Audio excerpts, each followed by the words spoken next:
Hey guys, tonight we're taking a truly chilling journey deep into the heart of medieval Europe, a period often romanticized for its knights and castles, but which was, for the vast majority of its population, a relentless struggle against the unforgiving forces of nature and unseen biological threats. We're pulling back the rough linen curtain to uncover what medieval medicine was actually like it sucked. Forget modern hospitals, pain medication, sterile environments, or even a basic understanding of anatomy and physiology.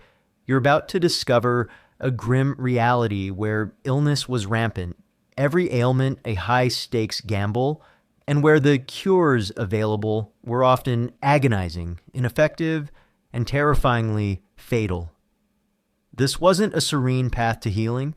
It was a brutal, visceral struggle against overwhelming odds, a dance with pain and death where medical interventions often hastened your demise. Frankly, you probably wouldn't survive your first serious illness without longing for a swift, painless disappearance, let alone an entire lifetime of such profound medical misery. So before you get comfortable, take a moment to like the video and subscribe, but only if you genuinely enjoy what I do here. Tell me, where in the world are you tuning in from, and what time is it for you right now? Now, dim the lights, maybe turn on a fan for that soft background hum, and let's ease into tonight's journey together. You find yourself suddenly standing in a bustling, yet rather unkempt, medieval village or town, somewhere in England or France, perhaps around the 13th or 14th century. The air is thick with the familiar smells of wood smoke, damp earth, animal waste, and a pervasive underlying odor of unwashed bodies and lingering illness. You gaze around, noticing the rough wooden structures, the muddy streets, and the general lack of modern comforts. Suddenly, a dull ache begins in your stomach, or a persistent cough racks your body. Your skin feels clammy, your head begins to throb, and a profound weariness settles into your bones. You're falling ill, and your journey into the horrifying reality of medieval medicine is about to begin, starting with its most pervasive and often misguided understanding, the humoral theory, the foundational bedrock of almost all medieval medical understanding. Inherited from ancient Greek and Roman physicians, particularly Hippocrates and Galen, was the humoral theory. Forget modern germs or viruses. Medieval medicine believed that your body was composed of 4 essential fluids, or humors, each linked to specific qualities, elements, and even temperaments. Blood, hot and wet, associated with air and the sanguine, optimistic, courageous temperament. Phlegm, cold and wet, associated with water and the phlegmatic calm. Sluggish temperament, yellow bile choler, hot and dry, associated with fire and the choleric, easily angered. Ambitious temperament, black bile, melancholy, cold and dry, associated with earth and the melancholic, thoughtful. Depressive temperament. The core principle was that health depended on a perfect balance of these 4 humors.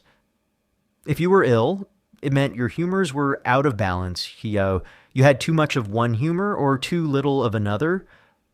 Your physician's primary goal was to restore this balance through various interventions. Imagine your doctor explaining that your fever is caused by too much hot blood or your cough by excess phlegm. This misguided understanding, however pervasive, meant that many cures were utterly ineffective against the true causes of illness, and often actively harmful. It truly sucked to have your body be a cosmic balancing act. Your diagnosis would begin not with a scientific examination, but with a series of observations designed to identify the humor out of balance. The physician, if you were lucky enough to see one, as most commoners relied on folk healers, would scrutinize various aspects of your person. Your complexion.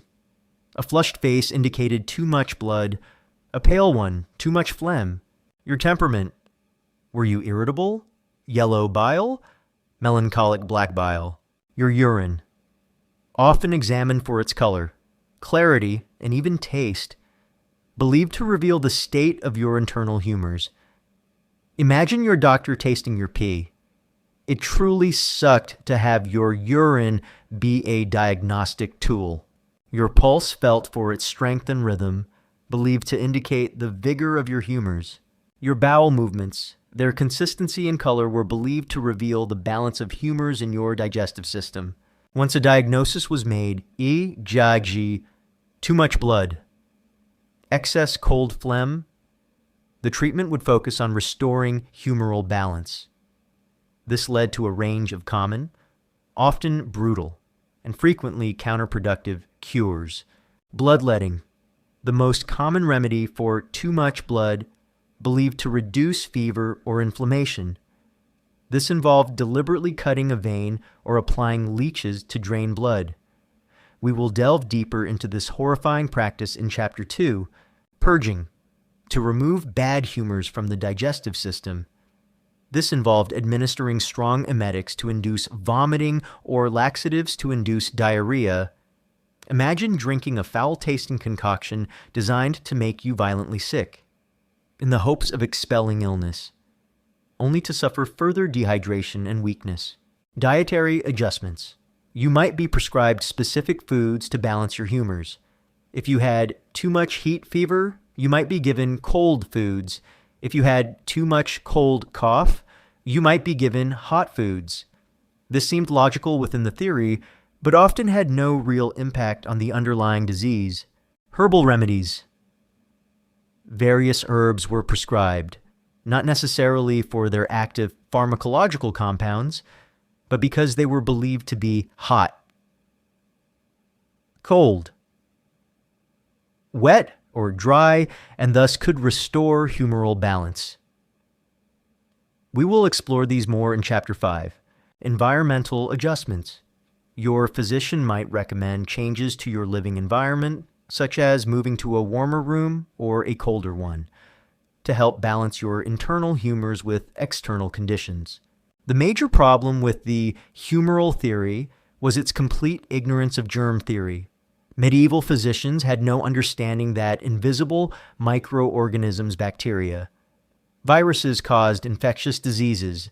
This fundamental lack of understanding meant that their treatments, however logical within the humoral framework, were almost universally ineffective against the true cause of illness and often actively harmful by weakening the patient's already compromised body.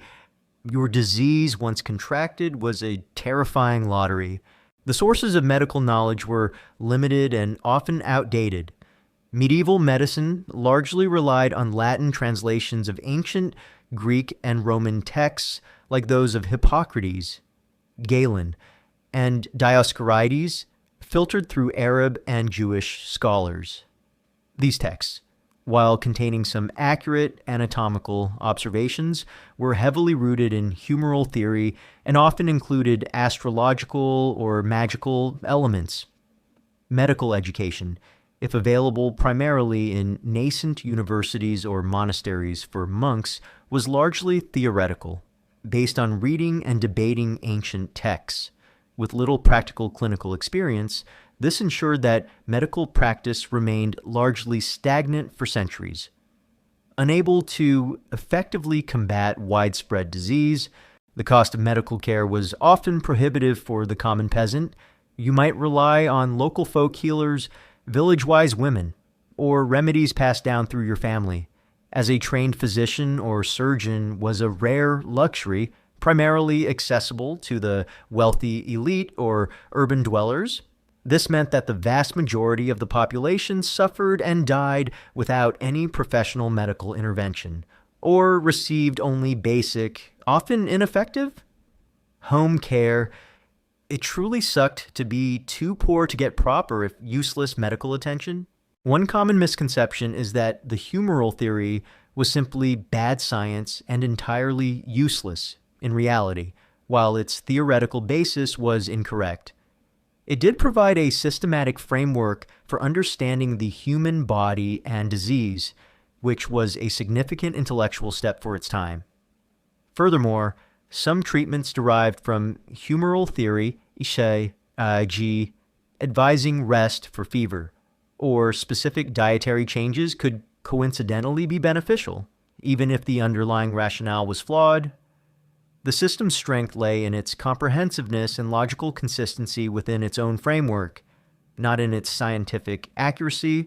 Historians still meticulously study medieval medical texts, including university treatises, medical manuals, and patient case notes, archaeological findings and wild medical instruments, remnants of apothecaries, and comparative analyses of ancient and medieval medical practices to understand the precise influence of humoral theory, its practical applications, and its limitations, often finding a complex interplay between accurate observation and misguided theoretical frameworks.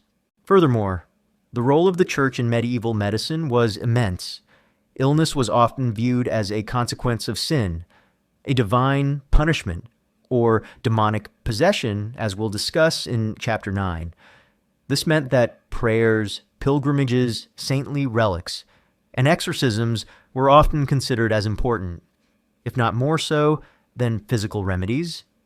This fusion of religious belief and medical practice, while offering spiritual solace, often diverted resources and attention away from more practical, if still rudimentary, medical interventions, contributing to widespread suffering. The psychological toll of living with constant illness and a pervasive, misguided medical system would be immense.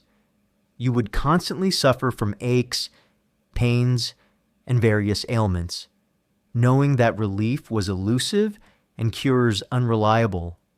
The fear of escalating complications, of chronic pain, and of inevitable death from common illnesses would gnaw at your peace of mind. Your body was a constant source of discomfort, and the medical theories of the day offered little comfort or true understanding. This relentless suffering, coupled with the futility of available treatments, left you in a state of perpetual resignation and despair. The very air in medieval towns and villages as explored in The Miserable, Stinking Reality of Living in a Medieval Castle.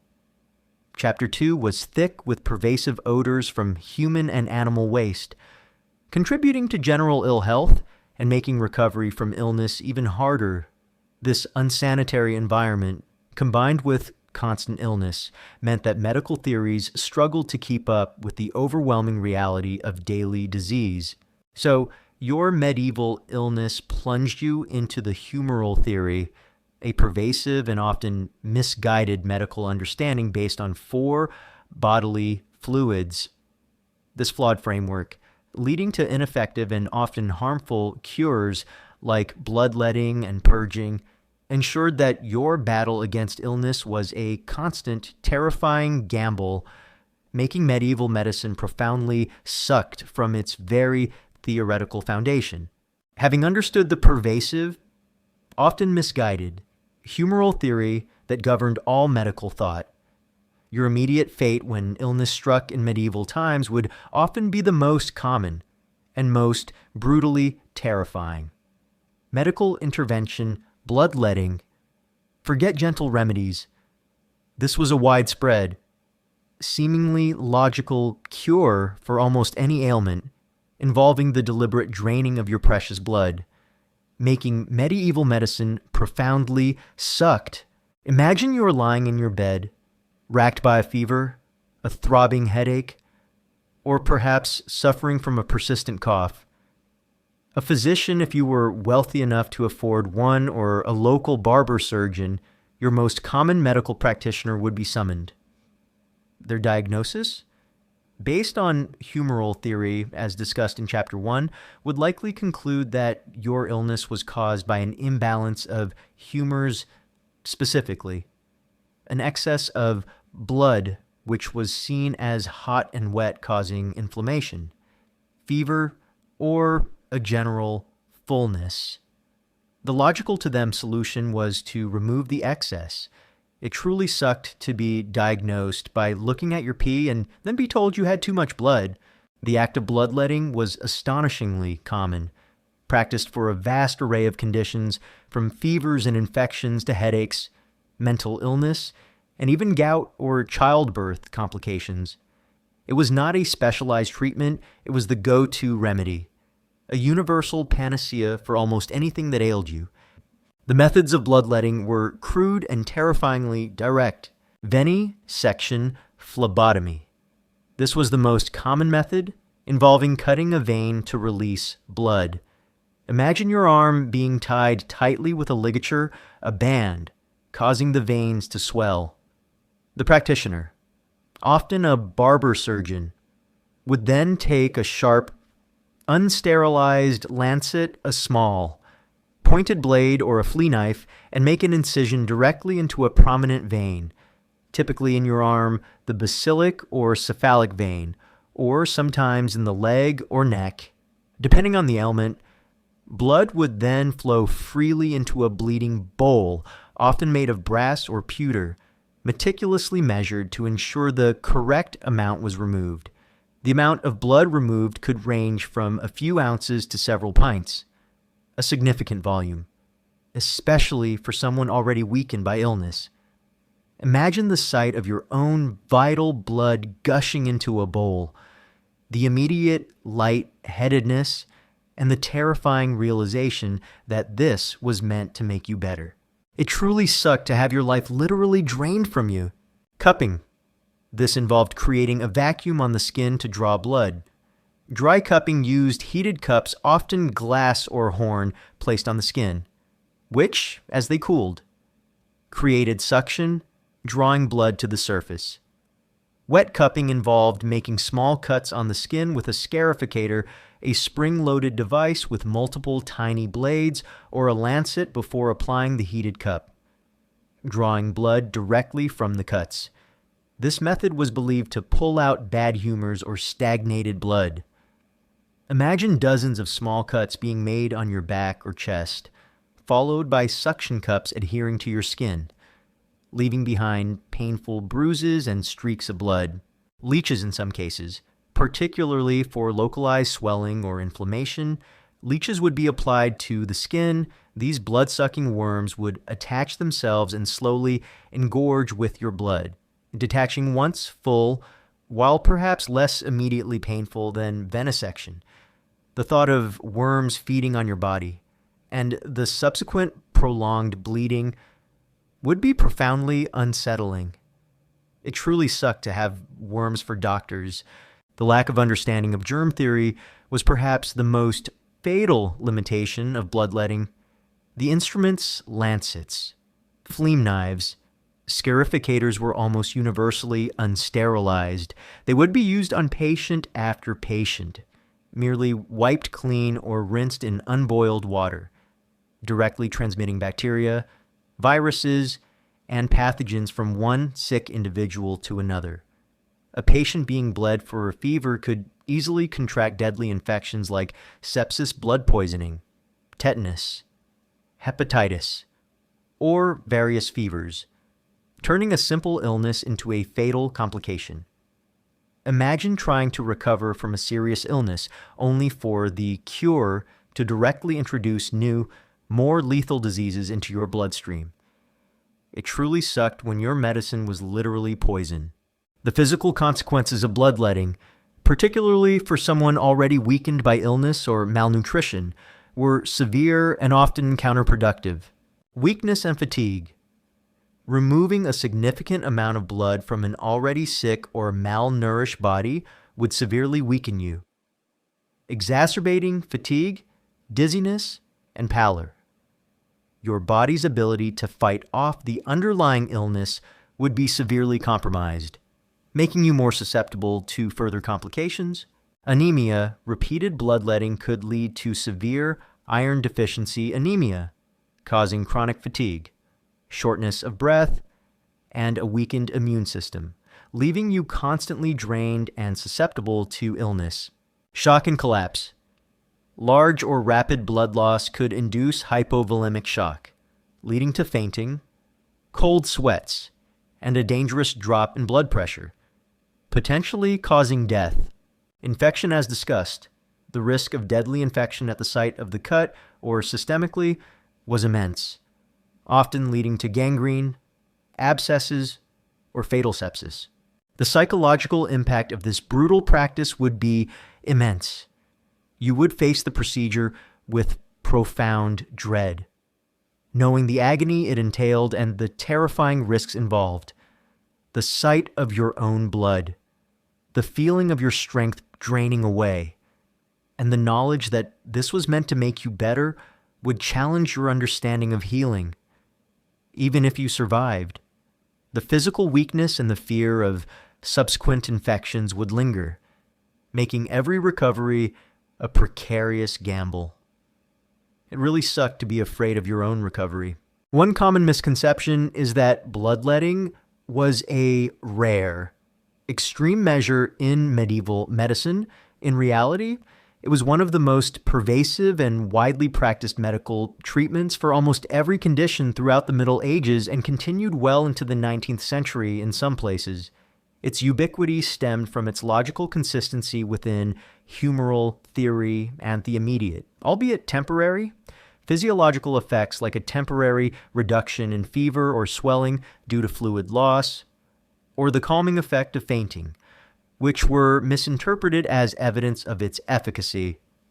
Historians still meticulously study medieval medical texts, including university treatises and practical manuals, which contain detailed instructions on bloodletting, optimal veins, and quantities of blood to remove, archaeological findings, shigi, wash, specialized bleeding bowls, lancets, and analyses of human skeletal remains, which sometimes show signs of chronic anemia that could be exacerbated by repeated bloodletting to understand the precise prevalence.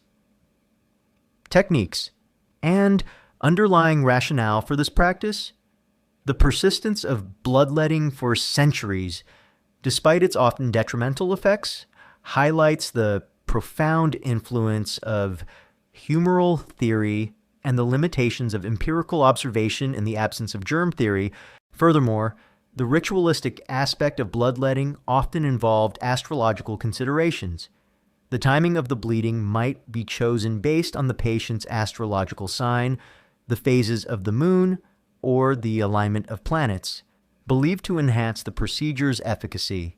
This fusion of medical practice and astrological belief added another layer of pseudo-scientific complexity to the treatment, reinforcing its pervasive acceptance even when its practical effects were harmful. The social standing of the practitioner also influenced the perception of bloodletting. While university-trained physicians might prescribe it, the actual procedure was often carried out by barber surgeons who were lower in the medical hierarchy but highly skilled in manual procedures.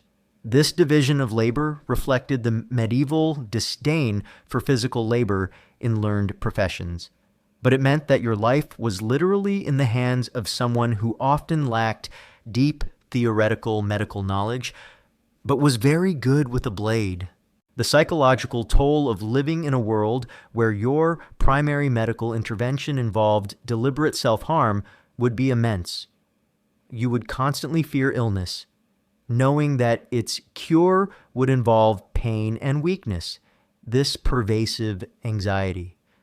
This knowledge that your recovery often hinged on enduring agony would erode your peace of mind, making you perpetually wary of any medical intervention.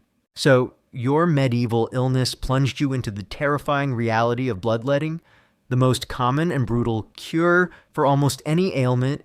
This widespread practice of deliberately draining your precious blood with unsterilized tools, based on the misguided humoral theory, often led to profound weakness, systemic infections, and, ultimately, a hastened death. This agonizing, counterproductive intervention was a defining, profoundly brutal aspect of medieval medicine, ensuring that your pursuit of healing was a constant, terrifying gamble with your very lifeblood, having surrendered to the brutal hands of the barber, surgeon, or blacksmith, and endured the terrifying agony of bloodletting.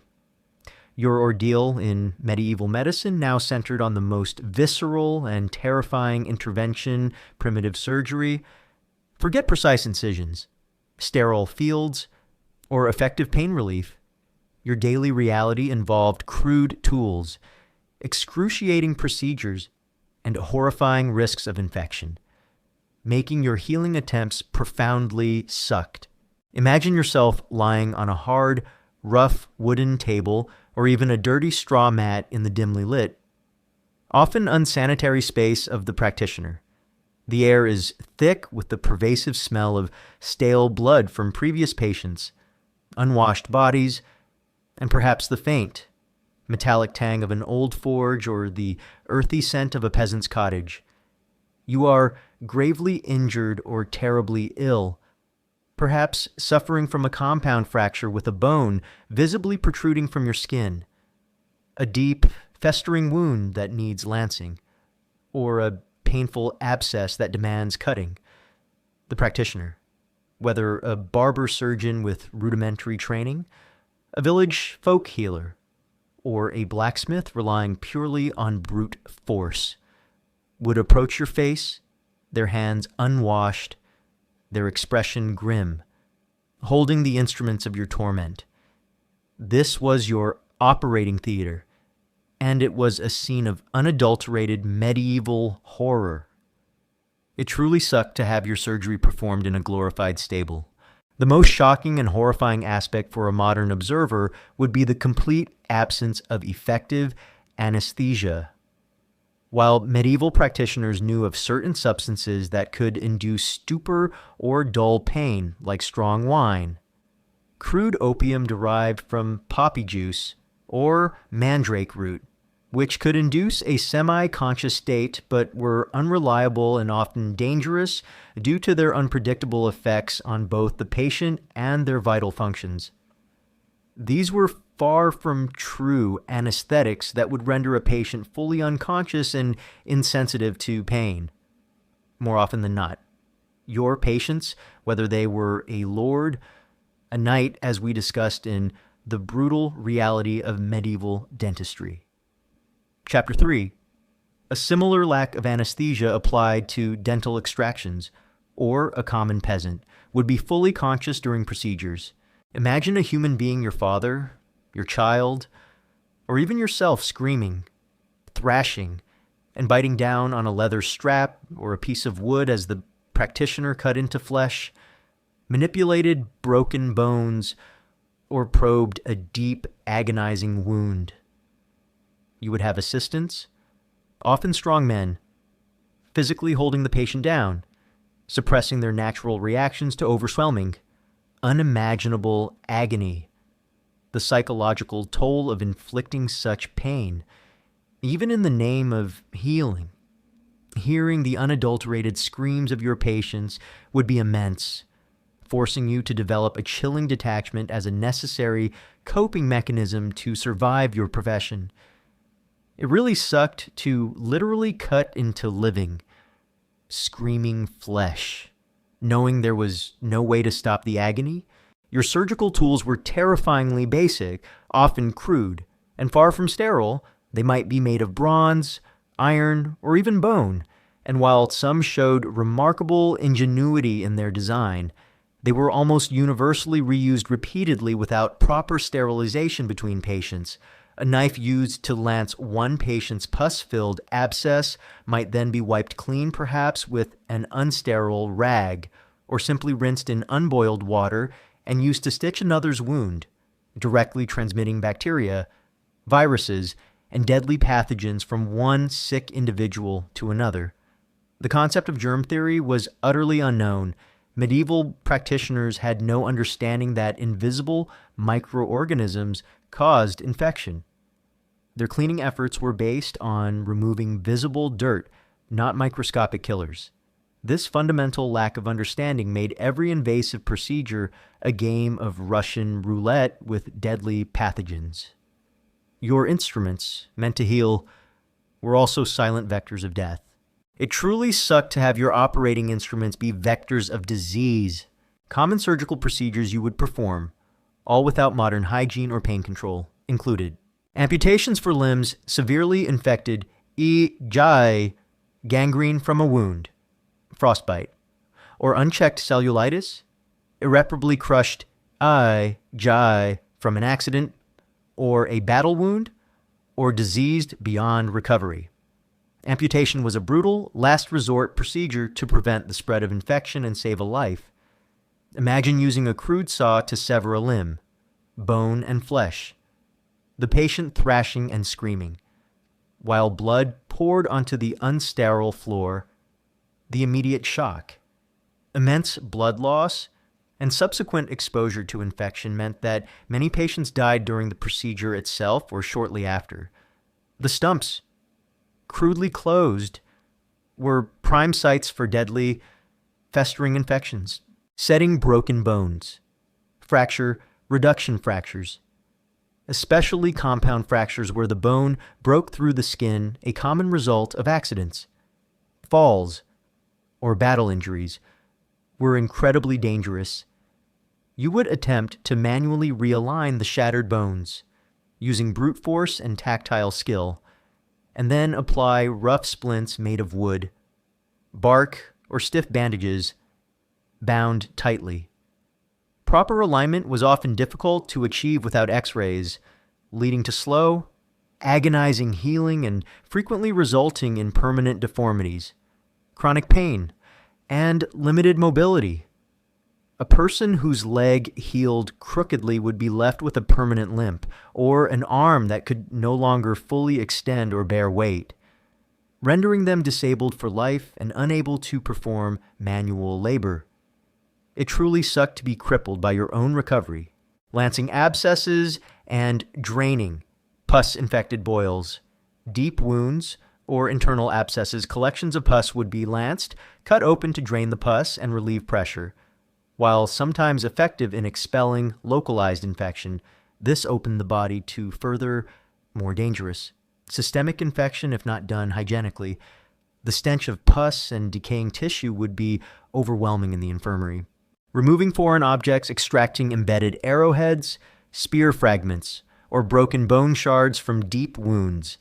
This often involved probing deep into the flesh with unsterile instruments, risking further damage and introducing more bacteria. The painstaking process of locating and extracting such objects was agonizing for the patient and frustrating for the practitioner. Cauterization to stop profuse bleeding from severe wounds or after amputations. You might use red-hot cautery irons to sear the flesh, effectively burning the wound shut. This was an excruciatingly painful process, leaving extensive scar tissue, and, ironically, destroying healthy tissue that could have aided healing, while still not preventing deep-seated infection. The smell of burning flesh, the sizzle as the hot iron touched skin, would fill the air, a chilling sensory assault. It really sucked to smell burning flesh as you worked on a patient. Trepanation, as explored in previous episodes, how you would survive a horrifying plague in ancient Greece. Chapter 2, where it was mentioned for headaches, drilling holes into the skull to relieve pressure from head injuries, or more superstitiously, to release evil spirits or bad humors, was practiced in some regions.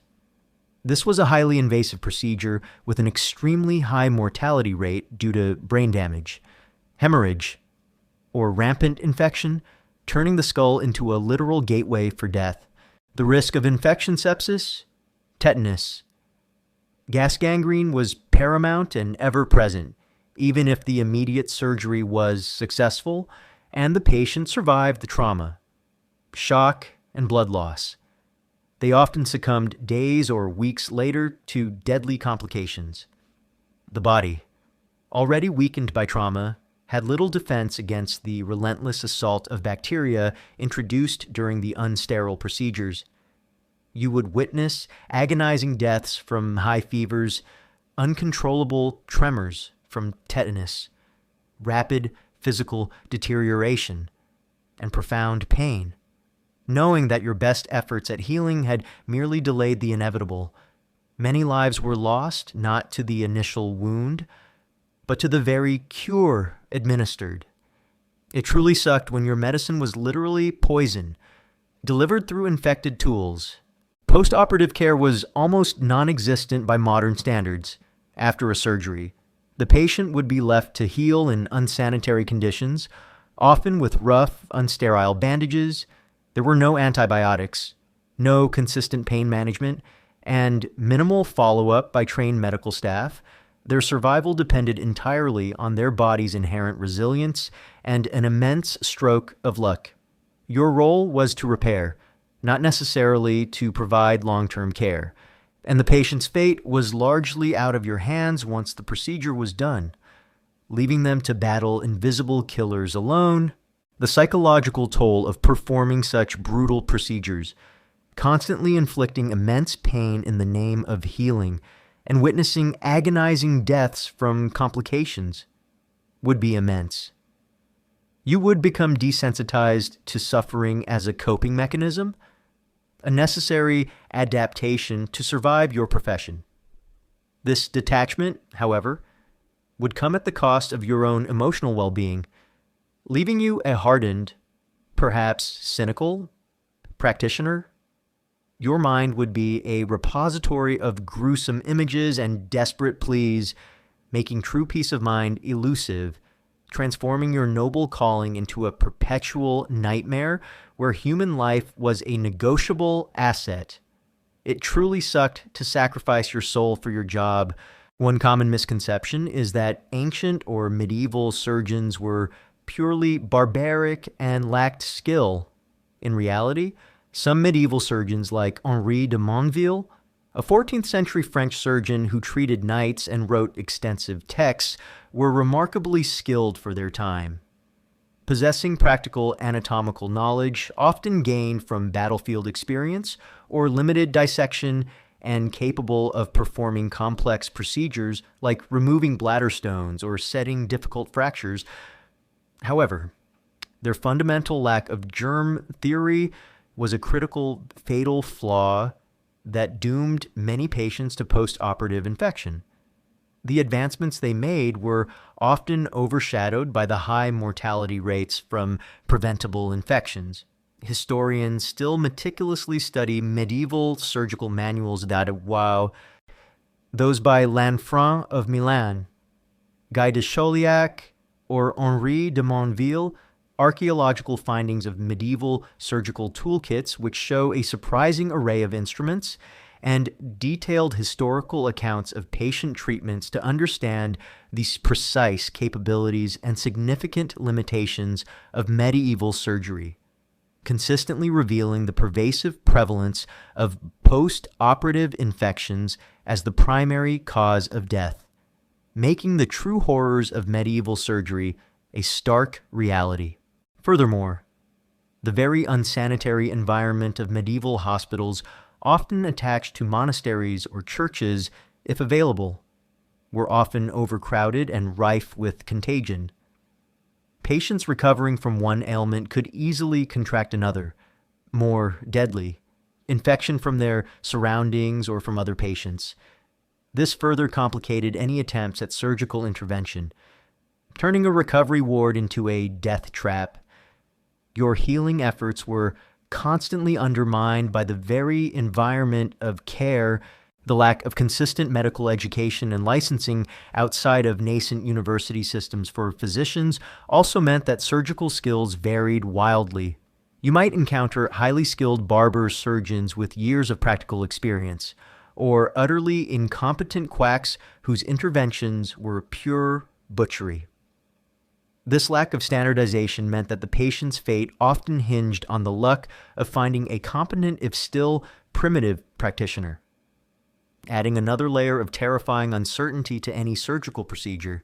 So, your medieval illness or injury plunged you into the horrifying reality of primitive surgery, from crude tools and agonizing procedures performed without effective pain relief to the pervasive risk of deadly infection from unsanitary conditions, your healing attempts were a constant battle against overwhelming odds. This brutal necessity, transforming every intervention into a profound act of pain and a gamble with death, was a defining, profoundly sucked aspect of medieval medicine, ensuring that your medical skills were honed in a constant state of misery and blood-soaked despair, having endured the unmedicated agony of a medieval surgical procedure. Your next horrifying realization would be the true identity of your healer, the barber surgeon. Forget highly trained, specialized medical professionals. Your life and the outcome of your gruesome procedures would be at the mercy of individuals whose skills were as varied as their tools, often untrained and unsanitary, making their care profoundly sucked. Imagine your situation. You are in agonizing pain from a severe wound, a broken bone, or a festering abscess. You desperately need medical attention, but where do you go in medieval Europe? The medical profession was rigidly stratified, and specialized doctors as we know them today were rare, expensive, and often far removed from the practicalities of treating physical trauma.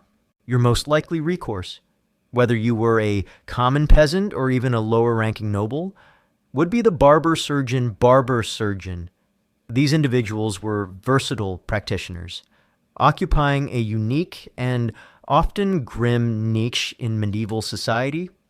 They were, as their name suggests, primarily barbers, performing services like haircutting, shaving, and basic grooming.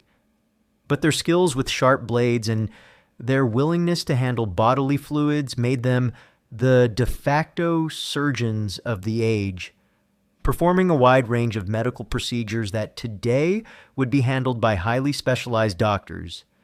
It truly sucked to have your hair cut and your limb amputated by the same person. The services of a barber surgeon were astonishingly diverse, reflecting the limitations of medical specialization in the era, haircutting and shaving their primary trade, and the reason they owned sharp blades. Bloodletting. As discussed in Chapter 2, this was the most common cure for almost any ailment.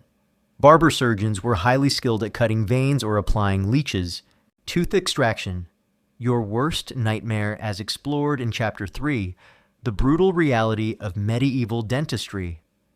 They would extract decaying teeth with crude, terrifying tools like pliers or pelicans, without anesthesia, wound dressing, cleaning crudely, and bandaging cuts, lacerations, and contusions from accidents or brawls, setting fractures and dislocations, using rudimentary splints and manual manipulation to realign broken bones or dislocated joints, lancing abscesses and boils, cutting open pus-filled infections to drain them, minor surgery, performing rudimentary amputations often for gangrenous limbs, removing superficial tumors, or extracting foreign objects like arrows from flesh.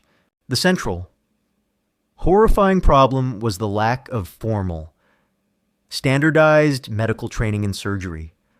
While some barber surgeons might have apprenticed under an experienced master, gaining practical, if often brutal, knowledge, they rarely possessed the theoretical medical understanding of university-trained physicians who, ironically, often disdained manual surgical work as beneath their dignity.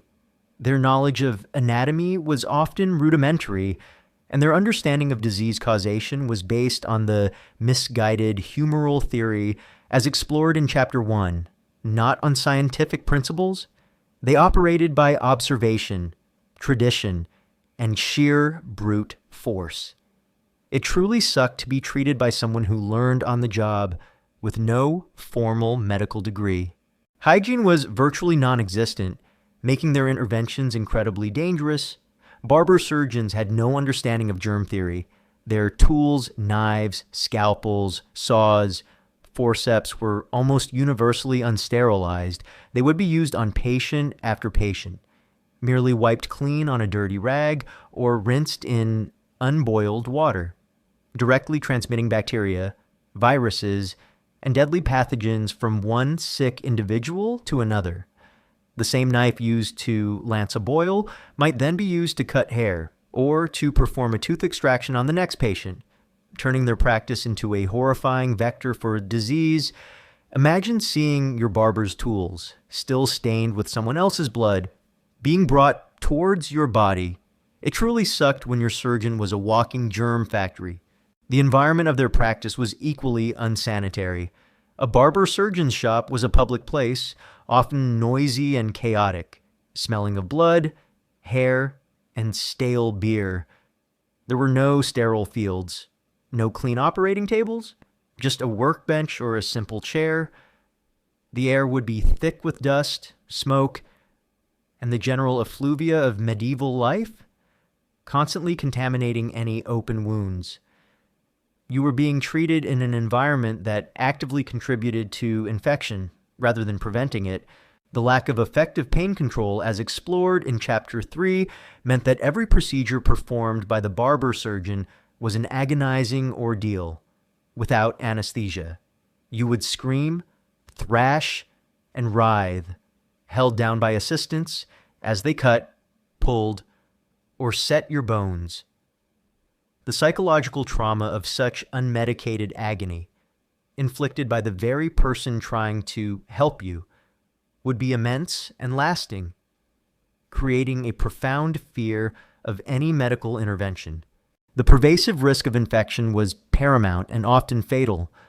Every cut, every incision, every open wound created by the barber surgeon's tools was a direct pathway for bacteria into your bloodstream.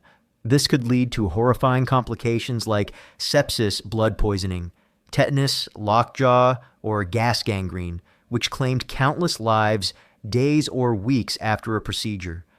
Many survived the brutal surgery itself, only to succumb to the invisible killers introduced by the very person trying to heal them. It truly sucked when your cure literally killed you. One common misconception is that medieval physicians and surgeons were entirely separate professions, and that surgeons were completely unskilled in reality, while university-trained physicians focused on diagnosis and internal medicine, often using humoral theory and prescribing herbal remedies. Surgical practice, considered a manual art, was often left to the lower-status barber surgeons. However, some barber surgeons were highly experienced and developed considerable practical skill, particularly in treating war wounds for military campaigns or in certain specific procedures. Their limitations stemmed primarily from the lack of germ theory and advanced anatomical knowledge, not always from a complete absence of skill. Historians still meticulously study medieval guild records for barber surgeons. Surgical manuals like those of Henri de Mondeville or Guy de Chauliac, some of which depict surgical tools and techniques, and archaeological findings of medieval surgical instruments to understand the precise capabilities, limitations, and social status of barber surgeons, consistently revealing their essential, yet often brutal, role in medieval medicine. Furthermore, the lack of regulation and oversight for barber surgeons was a major problem. While some cities or guilds might have had rudimentary rules, there was no consistent licensing or quality control. This meant that the skill and honesty of a barber surgeon could vary wildly from one town to another, leaving you, the desperate patient, incredibly vulnerable to incompetence or outright quackery. Your fate often hinged on the luck of finding a relatively competent practitioner in a sea of poorly trained ones. The social stigma associated with the barber surgeon's profession was complex. While essential, their constant contact with blood, pus, and pain, and their lower social status compared to university-trained physicians meant they were often viewed with a mix of respect for their practical skills and disdain for their dirty work. This subtle social marginalization reflected the inherent unpleasantness of their daily reality. The psychological toll of entrusting your body, your life, to someone whose skills were limited, whose tools were unsanitary, and whose care inflicted immense pain would be immense. You would live with profound dread, constantly fearing the consequences of any illness or injury that might require their intervention. This pervasive fear of medical care, this knowledge that the attempt to heal might hasten your demise, would erode your peace of mind, making you perpetually wary of illness. The long-term consequences of their interventions were also significant. Poorly set bones could lead to permanent lameness or disability. Infections that were cured might leave you with chronic pain or festering sores. Your body would bear the permanent scars of their crude interventions, a constant reminder of the brutal reality of medieval dentistry and surgery. So, your medieval illness or injury led you to the barber surgeon, a figure who was both your butcher and your healer. This grim reality of who performed dental and surgical procedures, coupled with their often untrained skills, unsanitary practices, brutal tools, and complete absence of pain relief or germ theory, ensured that any attempt at medical care was a profoundly brutal and terrifying ordeal. This horrifying reliance on such primitive and dangerous practitioners was a defining, profoundly miserable aspect of medieval medicine, even as you placed your life in the crude, unsterilized hands of the barber surgeon and braced yourself for agonizing procedures. Your desperate search for healing often led you to the bewildering world of herbal remedies. Forget standardized pharmaceuticals or scientifically proven drugs. You would encounter a bewildering array of plant-based cures, some offering genuine if limited relief, many utterly useless, and some outright dangerous, making medieval medicine profoundly sucked. Imagine your situation.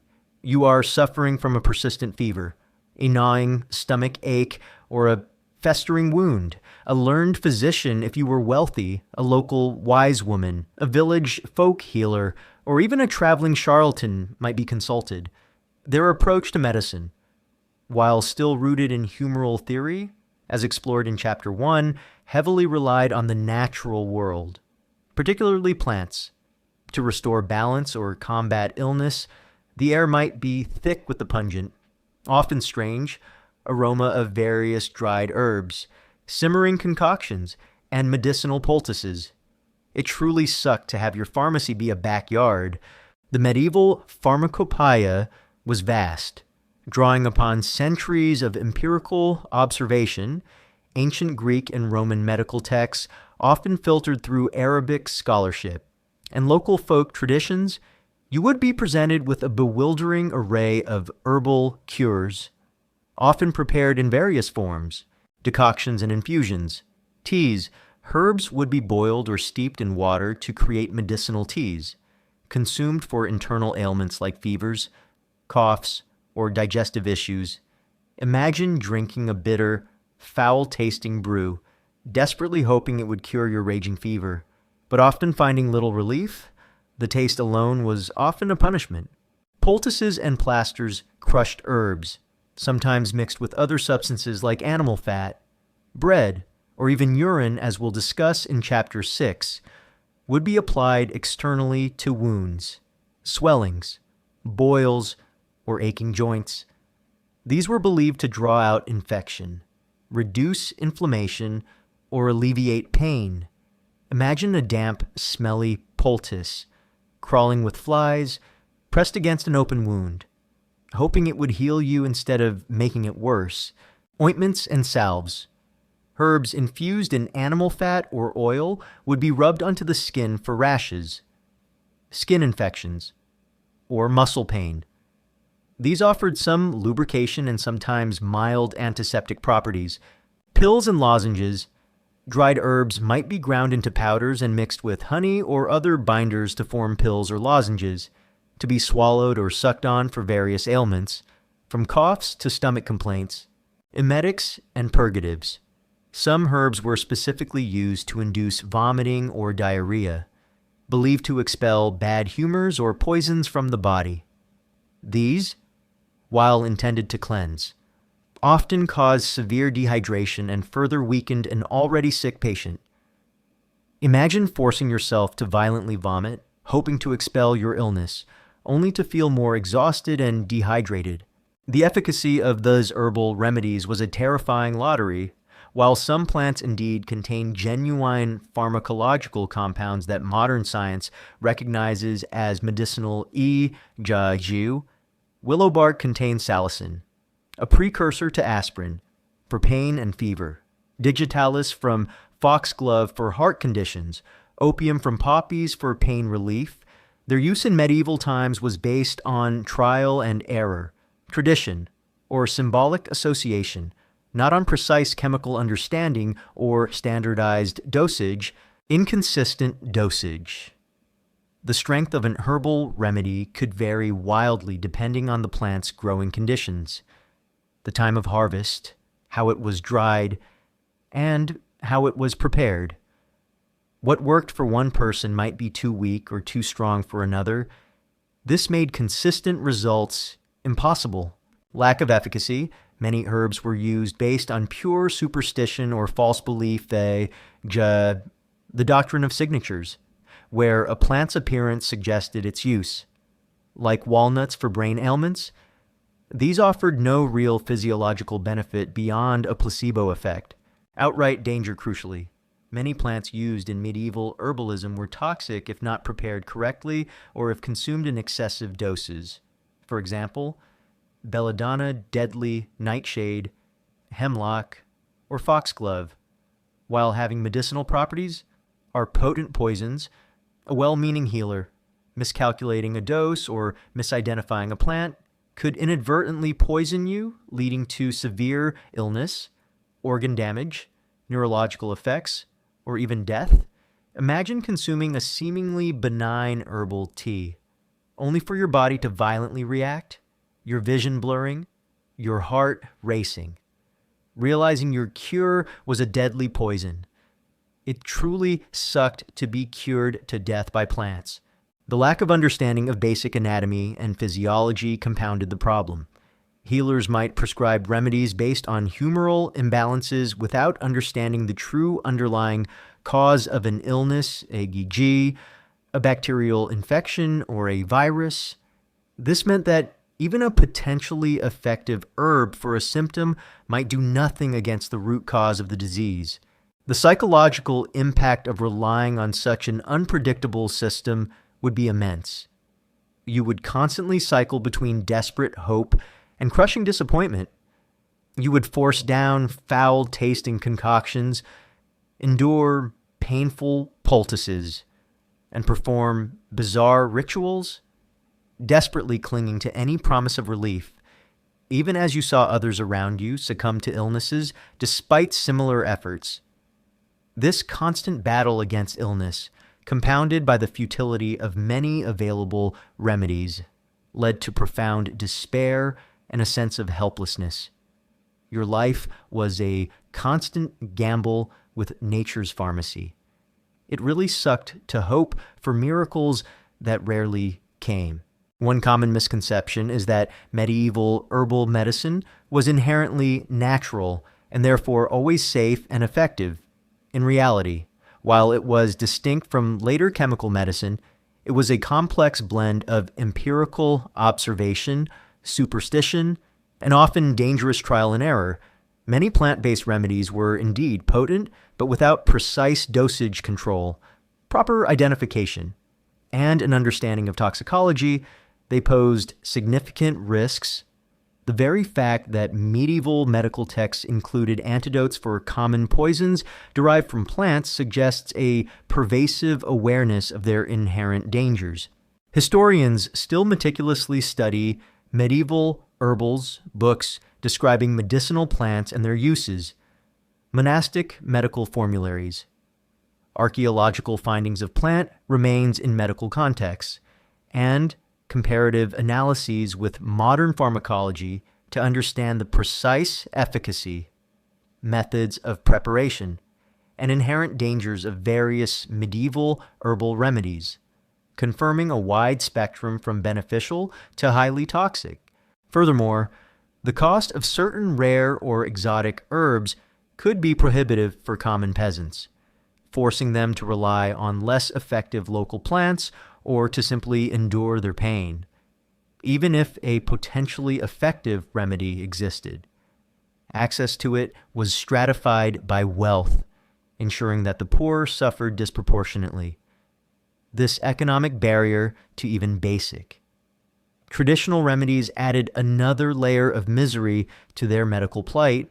The role of the church and superstition in herbal medicine also blurred the lines.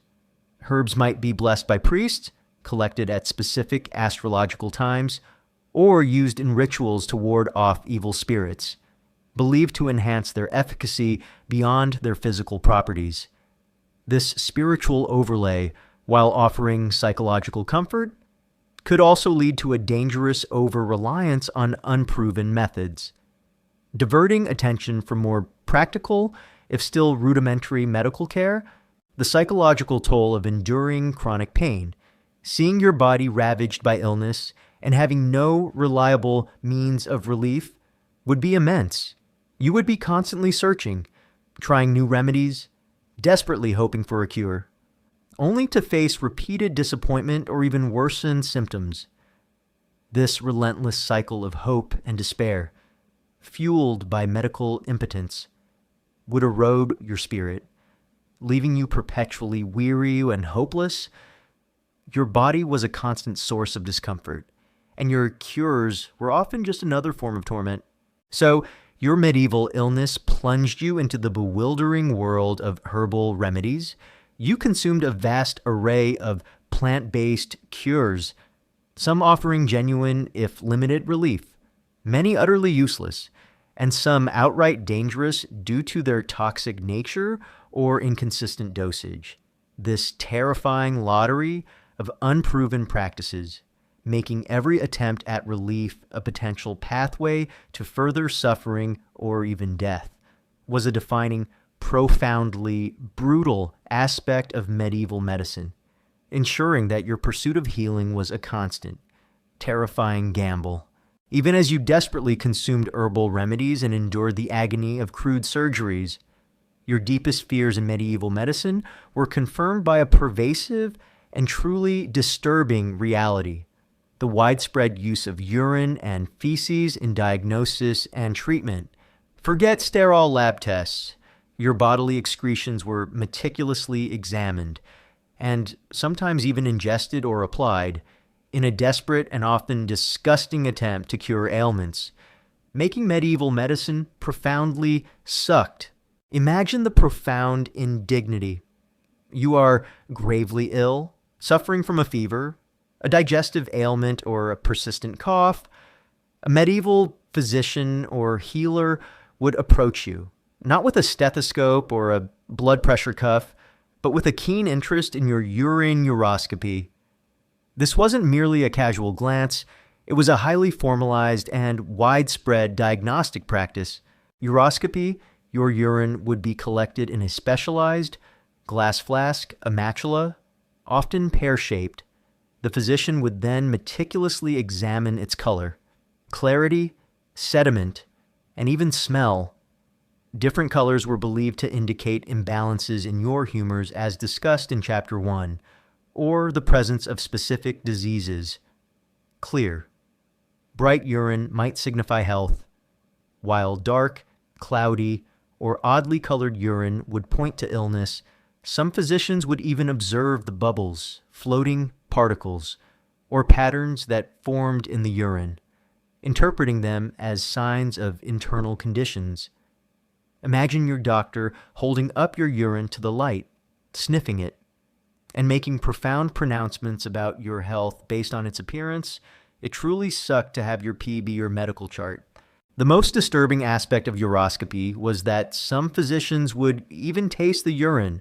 A sweet taste, for example, was an early, though crude, indicator of diabetes known then as pissing evil. Imagine your doctor taking a sip of your urine, his face grimacing as he made a diagnosis. This intimate, disgusting act was considered a professional necessity, a direct route to understanding your internal humors. It really sucked to have your doctor taste your pee. Beyond diagnosis, urine itself, and even feces were incorporated into various disgusting treatments, reflecting a desperate, misguided belief in their medicinal properties. Topical applications urine, particularly fresh or virgin urine from young, healthy individuals, was believed to have antiseptic or healing properties due to its ammonia content. It was used to clean wounds. Imagine urine being poured directly onto an open wound, perhaps a festering cut or a fresh abrasion, as a cleansing agent. While ammonia does have some disinfectant qualities, the lack of sterility and the presence of bacteria in urine would carry immense risks of infection. As a poultice for skin conditions, urine-soaked cloths might be applied to rashes, boils, or fungal infections. For dental pain, as explored in The Brutal Reality of Medieval Dentistry. Chapter 4. Urine was sometimes used as a mouthwash or applied to aching teeth, believed to kill toothworms or alleviate pain. Imagine swishing stale urine in your mouth to relieve a throbbing toothache. Internal consumption urine. While less common, some desperate remedies involved ingesting urine, often mixed with other ingredients for specific internal ailments, believing it would cleanse the body from within. This would often cause severe vomiting and further debilitation. Feces, excrement, human and animal, feces were also, horrifyingly, sometimes used in medieval medicine. Topical applications animal dung, e.g. Cow dung was occasionally applied as a poultice to wounds or broken bones, believed to have healing properties. The warmth of fresh manure was sometimes thought to draw out illness. The obvious danger of bacterial infection from such applications was immense. Imagine having a warm, smelly pile of dung applied to your open wound, hoping it would heal you instead of giving you a deadly infection. It truly sucked to have poop for medicine. Bulragu mumia and other human remains. As discussed in the episode, The Disturbing Medical Cures on the Ancient Silk Road. Chapter 4.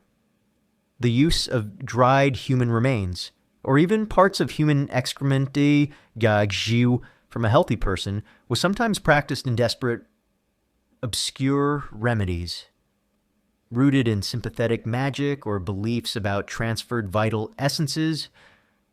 This was considered extremely disturbing, even then, but desperation could drive people to such lengths. The pervasive belief in the diagnostic power of uroscopy and the therapeutic potential of bodily excretions stemmed from the overarching humoral theory, as discussed in Chapter 1. Urine and feces were seen as direct reflections of the body's internal state, the balance or imbalance of its humors. Abnormalities in their appearance, smell, or even taste indicated what humors were in excess or deficiency, guiding the subsequent, often equally disgusting, treatments. This misguided theoretical framework normalized practices that defy modern sensibilities. The lack of understanding of germ theory was perhaps the most fatal limitation. Medieval practitioners had no concept that invisible microorganisms in urine or feces caused deadly infections. Their use of these highly contaminated substances as cures directly introduced bacteria, viruses, and parasites into patients' bodies, often turning minor ailments into life-threatening conditions like sepsis, dysentery, or tetanus. Your cure could literally be your executioner. It truly sucked when your medicine actively killed you. The psychological impact of these disgusting practices for both patient and practitioner would be immense. For the patient, The indignity of having your bodily excretions examined so intimately, and then being asked to consume or apply such vile substances would be profoundly humiliating and psychologically scarring. You would force it down, driven by desperate hope. But the memory of the taste, the smell, and the sheer degradation would linger for the practitioner. Constantly dealing with human waste in such an intimate manner, performing these universally reviled acts would demand a chilling level of professional detachment or desensitization. It truly sucked to be disgusted by your own job. One common misconception is that the use of urine and feces in medieval medicine was universally condemned or only practiced by uneducated quacks. In reality, uroscopy was a standard diagnostic tool taught in medieval universities and practiced by learned physicians, as well as barber surgeons and folk healers, while the ingestion or topical application of feces was certainly at the more extreme end of folk remedies. The use of urine for various purposes was more widespread and accepted. This reflects a pervasive belief in its properties, stemming from ancient traditions and its apparent, though chemically misunderstood, cleansing abilities. Historians still meticulously study medieval medical texts, including university medical manuals and surgical treatises which detail uroscopy, recipes from common household remedies, and archaeological findings,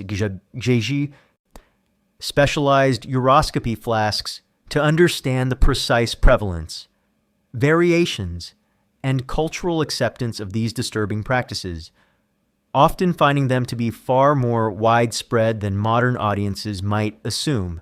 Furthermore, the pervasive foul smells of medieval urban life, as explored in The Miserable, Stinking Reality of Living in a Medieval Castle, Chapter 2, and The Miserable and Smelly Job of a Gong Farmer, Chapter 7, made such practices somewhat normalized in a world accustomed to strong, unpleasant odors. The smell of urine or even feces in a medical context, while still disgusting, might have been less shocking than it would be today. However, this normalization did not negate the inherent dangers or the profound indignity. The lack of patient autonomy meant you had little recourse to refuse such treatments if a respected physician prescribed a remedy involving bodily excretions, driven by desperation and a desperate hope for a cure. You would likely comply, even if it defied your personal revulsion. This power imbalance between healer and patient, particularly for commoners, ensured that even the most disgusting treatments were often reluctantly accepted in the desperate pursuit of health. The psychological toll of living in a world where your most intimate bodily functions became tools for gross diagnosis and disgusting treatments would be immense. You would constantly be aware of your body's vulnerability, its inherent filthiness, and its susceptibility to practices that blurred the lines between healing and degradation. This pervasive discomfort, this constant assault on your dignity, contributed to a profound sense of misery and helplessness, ensuring that your pursuit of health was often a deeply humiliating experience. So, your medieval illness plunged you into the horrifying reality of widespread use of urine and feces in diagnosis and treatment. Your bodily excretions were meticulously examined and sometimes even consumed or applied in a desperate and often disgusting attempt to cure ailments. This profound indignity, relying on unsanitary and often dangerous substances, was a defining, profoundly disturbing aspect of medieval medicine, ensuring that your pursuit of healing was a constant, terrifying gamble with your dignity and health, even as your body struggled against the disgusting use of bodily excretions in medicine and your spirit battled the agony of tooth extraction. Your fundamental understanding of illness was constantly challenged by a deeper, more terrifying reality, infection's scourge. Forget localized pain. Unseen killers like sepsis, tetanus, and other deadly pathogens relentlessly swept through communities, ensuring your medieval life was profoundly sucked. Imagine the constant, gnawing anxiety that permeated every aspect of your daily existence. You would witness friends, family, and neighbors succumb rapidly to agonizing illnesses that seemingly appeared out of nowhere. The Middle Ages, for all its faith and social structures, was a time utterly devoid of modern understanding of germ theory. You couldn't see the invisible microorganisms, bacteria, viruses, fungi that caused disease. You didn't know that contaminated water, unwashed hands, dirty tools, or crowded, unsanitary living conditions were direct vectors for deadly pathogens. This fundamental ignorance was your greatest enemy, turning every illness into a terrifying lottery. It truly sucked to be fighting invisible monsters. The types of infections that plagued medieval society were terrifyingly diverse and often rapidly fatal, claiming countless lives from common ailments that today would be easily treated. Sepsis, blood poisoning. This was perhaps the most common and feared killer following any injury or infection. Any deep wound from a battle, an accident, or even a crude surgical procedure, a festering sore, or a dental abscess, as explored in Chapter 6, could introduce bacteria into the bloodstream. Once sepsis set in, the body would rapidly develop a raging fever, violent chills, confusion, rapid heartbeat, and eventually widespread organ failure. You would watch helplessly as your patient's body convulsed, his skin turning mottled, his life slipping away in agonizing delirium despite any attempts at rudimentary care. Sepsis was an invisible, systemic killer that you had no defense against, making recovery a terrifying gamble. Tetanus lockjaw, caused by Clostridium tetani bacteria, often found in soil and animal feces. It typically entered the body through puncture wounds or deep lacerations. The symptoms were horrifying, painful muscle spasms, particularly of the jaw and neck, hence lockjaw, followed by full-body convulsions that could fracture bones and lead to death from respiratory failure, inability to breathe. Imagine watching a person's body arch violently, their jaw clamped shut in an agonizing rictus, fully conscious of their terrifying demise, with no cure or relief. Gas gangrene caused by Clostridium perfringens bacteria thriving in deep, oxygen-deprived wounds like those from a sword thrust or a compound fracture. Gas gangrene caused rapid tissue death, producing foul-smelling gas and a distinctive crackling sensation under the skin. It progressed terrifyingly fast, often leading to rapid systemic infection and death, or requiring immediate, brutal amputation as explored in Chapter 3 to try and save the patient's life, though even that was often too late or led to further infection. The stench of decaying flesh, even before death, would be an unbearable reality. Typhus and typhoid fever. These were rampant, particularly in overcrowded, unsanitary urban centers or during periods of famine and war. Typhus, often spread by lice and fleas as explored in The Miserable, Stinking Reality of Living in a Medieval Castle. Chapter 5 caused high fevers, headaches, rashes, and delirium. Typhoid fever, spread by contaminated food and water as explored in The Awful Diet of a Peasant during the Middle Ages. Chapter 9 caused severe gastrointestinal distress, weakness, and often internal hemorrhaging. Both could sweep through communities rapidly, claiming thousands of lives. Dysentery, the bloody flux. This was a common and devastating killer. Caused by contaminated food and water, it led to severe bloody diarrhea, agonizing abdominal cramps, and rapid dehydration. You would witness victims wasting away in a matter of days or weeks, their bodies consumed by the relentless purging, leaving them too weak to resist other infections. The stench of dysentery in a crowded dwelling would be pervasive, adding another layer of horror. Various fevers and non-specific illnesses beyond these specific. Terrifying illnesses. A wide array of undiagnosed viral and bacterial infections would sweep through the population, often leading to generalized fevers that lacked specific names but were just as lethal.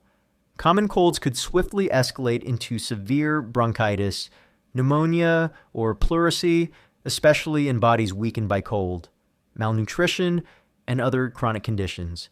The mortality rates from infectious diseases were astronomically high throughout the Middle Ages, by far the leading cause of death for all ages, but particularly for infants and young children, as explored in How Horrifyingly Short Your Life Was in the Viking Age. Chapter 1. You would constantly witness illness sweeping through your longhouse, your village, or your castle, the sight of emaciated bodies racked by fever, the smell of sickness, and the pervasive sounds of suffering would be a constant, harrowing reality. Your own existence was a perpetual struggle against unseen enemies, turning your home, your workplace, and your very body into a place of constant fear and misery. It truly sucked to watch everyone die around you from unknown causes. Medical knowledge and care were tragically primitive. Medieval physicians, often university-trained scholars who rarely engaged in practical surgery, and surgeons lower status, barber surgeons, had no understanding of how to combat bacterial infections. Their remedies were futile. Bloodletting, as explored in Chapter 2, often prescribed to rebalance humors. This would only weaken your body further, making it less capable of fighting the infection. Purging and emetics. Administering strong laxatives or emetics to induce vomiting was thought to expel bad humors, but often caused further dehydration and weakness. Herbal remedies, as explored in Chapter 5, while some herbs possessed genuine medicinal properties, their efficacy was inconsistent, and they were often combined with unproven or even harmful ingredients. You might apply a poultice of herbs to a festering wound, hoping it would work, but knowing it often failed or even exacerbated the infection. Spiritual cures, as explored in Chapter 9, the horrifying superstitions that controlled a Viking's daily life. Prayers, charms, and rituals to appease angry gods or malevolent spirits were commonly employed, offering psychological comfort but no physiological defense against virulent pathogens. Crude surgical interventions, as explored in Chapter 3, brutal procedures like setting bones or amputations, performed without anesthesia or sterilization, frequently introduced new bacteria, turning a localized infection into a systemic, deadly one. Many who survived the initial trauma of injury or surgery succumbed days or weeks later to the infections they contracted during treatment. The lack of sanitation in homes, villages, and castles exacerbated the spread of disease. Waste disposal was rudimentary, contributing to widespread contamination of living areas and water sources. The cramped living quarters, where multiple generations, and often livestock, huddled together for warmth, as explored in the miserable, stinking reality of living in a medieval castle. Chapter 6. Provided ideal conditions for illnesses to spread rapidly from person to person. A single sick individual could quickly infect an entire household or community, turning a dwelling into a localized epidemic. The psychological toll of constantly battling sickness, of watching your loved ones suffer and die from agonizing diseases that you could neither understand nor cure, would be immense. This pervasive atmosphere of illness and death eroded morale, fostered despair, and made every day a grim countdown to the inevitable. The fear of contagion, the helplessness in the face of an epidemic, and the knowledge that your own body was always at risk would leave deep, indelible scars on your psyche. This continuous exposure to suffering, this brutal reality of life, constantly threatened by unseen killers, made medieval existence a profound and horrifying battle. One common misconception is that medieval people rarely suffered from severe systemic infections because they died young, or that their environment was somehow cleaner than later periods. In reality, while their overall lifespans were indeed shorter, partly due to these very infections. Archaeological studies of medieval skeletal remains from various sites consistently show widespread evidence of chronic infectious diseases, such as osteomyelitis, bone infections, often secondary to dental or wound infections, tuberculosis, leprosy, and syphilis from the late medieval period onwards.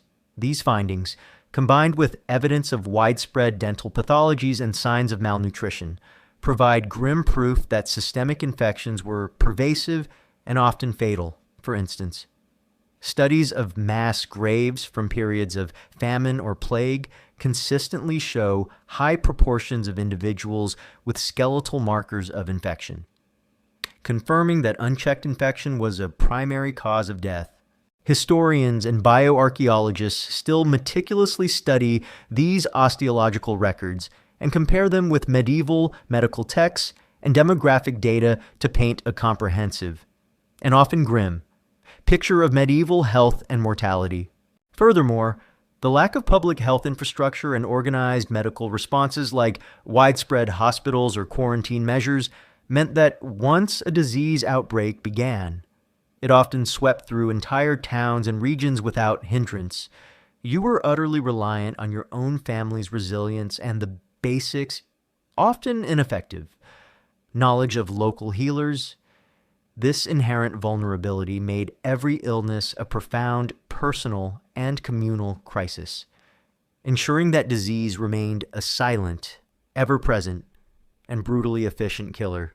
The cumulative effect of chronic illness and infection over a lifetime was a significantly shortened lifespan, even if you escaped violent death from warfare or accidents. The slow, insidious decay of your body from within, caused by constant microbial assault, would inevitably lead to a premature demise. Your body was perpetually under siege, its resources depleted, leaving you highly susceptible to any number of fatal illnesses that a healthy, well-nourished body could easily fight off. Your life was a testament to endurance, but rarely to vitality or comfortable longevity. The very concept of healing in the medieval period was a terrifying lottery, often involving pain, contamination, and a profound lack of understanding. Your life was defined by illness, and your struggle to overcome it was a constant, losing battle against invisible forces, ensuring that your pursuit of health was frequently a pathway to further suffering or an early grave. So, your medieval illness plunged you into the horrifying reality of infection scourge. Unseen killers like sepsis, tetanus, and other deadly pathogens relentlessly swept through communities, turning every wound, every common ailment, into a potential death sentence. This terrifying, pervasive threat, ensuring your body was perpetually vulnerable and often consumed by agonizing illness, was a defining, profoundly sucked aspect of medieval medicine, guaranteeing that your pursuit of health was a constant, terrifying gamble against death. Even as your body fought the insidious spread of infection and your spirit withered under the constant threat of disease, your desperate search for healing in medieval times often brought you face to face with the grim reality of a specific, terrifying figure at the plague doctor. Forget modern medical heroes. These were often desperate, sometimes opportunistic, individuals whose horrifying appearance symbolized despair more than hope, making their intervention profoundly sucked. Imagine the terrifying atmosphere in your town or city when the Black Death, c. 1347-1351 CE, or a later plague epidemic, raged through the streets as explored in What It Was Like to Be a Peasant During the Black Death. Chapter 7. The air would be thick with the stench of death and decay, the cries of the sick, and the pervasive fear that consumed everyone. In this time of utter desperation, local authorities, if any remained functional, would appoint a special kind of physician, the plague doctor. You would see them approaching, their very presence a chilling harbinger of doom, their bizarre attire marking them as figures of both fear and grim fascination. It truly sucked to have your doctor look like a horror movie villain. The horrifying appearance of the plague doctor is perhaps their most iconic and disturbing characteristic. Particularly from the 17th century onwards, though the concept existed earlier, while the Black Death of the 14th century didn't feature this specific costume. It became common later. Imagine seeing a figure approaching you, clad in a heavy, dark, wax-coated overcoat. This long, thick coat, often made of heavy fabric or leather, was meant to be impervious to the miasma, bad air believed to carry the disease. Its dark, somber appearance added to their ominous aura. Leather breeches and boots designed to offer additional protection from contamination. Gloves and a wide-brimmed hat, the hat, while practical for sun or rain, also added to their imposing, almost clerical look. The terrifying bird-like mask. This was the most distinctive feature. The mask had glass eye openings and a long, hollow, beak-like nose, often stuffed with aromatic herbs, spices like mint, myrrh, camphor, or even straw. This was believed to filter the bad air, miasma, that carried the disease, protecting the doctor from contagion. Imagine the chilling sight of this bird-headed figure moving silently through the plague-stricken streets, its long beak protruding, its glass eyes glinting in the dim light, its presence a stark reminder of the invisible killer lurking everywhere. This bizarre, almost inhuman mask made their appearance terrifying and symbolic of the grotesque nature of the disease itself. It truly sucked to be treated by a giant bird monster. Their role was often grim and largely ineffective. Plague doctors were typically hired by cities, not always by individuals, to treat plague victims, regardless of their financial status. Their primary function was to keep records of the dead, document the progress of the plague, and provide what little care they could. However, their understanding of the disease caused by Yersinia pestis bacteria, spread by fleas on rats, was non-existent. They treated based on humoral theory. As discussed in Chapter 1, they believed illness was an imbalance of bodily fluids, leading to ineffective treatments. Miasma theory. Their primary belief was that plague spread through bad air. This justified their masks to filter the air, but completely ignored the true vectors, fleas and rats. Remedies, their interventions were largely futile and often harmful. They would perform bloodletting as explored in Chapter 2, draining blood to remove bad humors. Apply leeching. Administer strong emetics to induce vomiting, or purgatives to induce diarrhea to cleanse the body. They might apply foul-smelling poultices made of herbs, animal parts, or even human excrement as explored in Chapter 6 to buboes. Hoping to draw out the disease, these brutal interventions often weakened the already compromised patient. Hastening their demise, imagine enduring a painful bloodletting, knowing your body was already depleted, while a bird-masked figure watched impassively. It truly sucked to have your cure kill you faster. The psychological impact of their presence was paradoxical for some. Their arrival might offer a glimmer of desperate hope, a sign that authorities were attempting to combat the plague.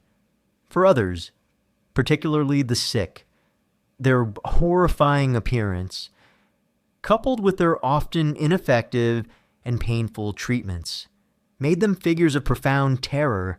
Their very presence signaled imminent death, as they rarely treated minor ailments, only those already afflicted by the deadly plague.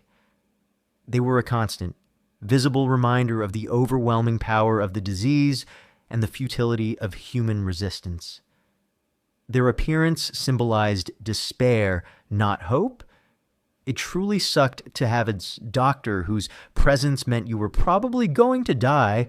Their lack of efficacy meant mass casualties continued despite their interventions.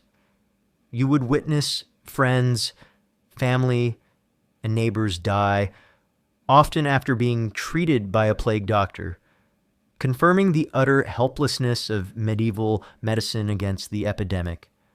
Their efforts were often more about maintaining the appearance of control and documenting the disaster than genuinely saving lives.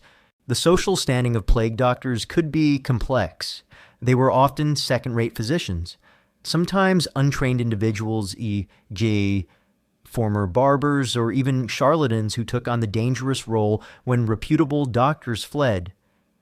They were paid well by cities for their perilous service, often receiving a special plague salary. But they were also feared and reviled by the populace, who associated them with death and suffering. They existed in a liminal space, both essential and despised, risking their lives to confront horrors that no one else dared to approach. It truly sucked to be paid to be revated and reviled. One common misconception is that the iconic bird-like plague doctor mask and costume were universally worn during the initial Black Death outbreak of the 14th century. In reality, this specific costume, particularly the full bird beak mask, became more prevalent during later plague epidemics in the 17th century, e.g., the Great Plague of London in 1665, and was famously designed by Charles de Lorme for Parisian plague doctors in 1619. Earlier plague doctors wore simpler protective clothing. However, the concept of specialized physicians for plague, risking their lives or making a profit from it and employing largely ineffective remedies, existed throughout the medieval and early modern periods.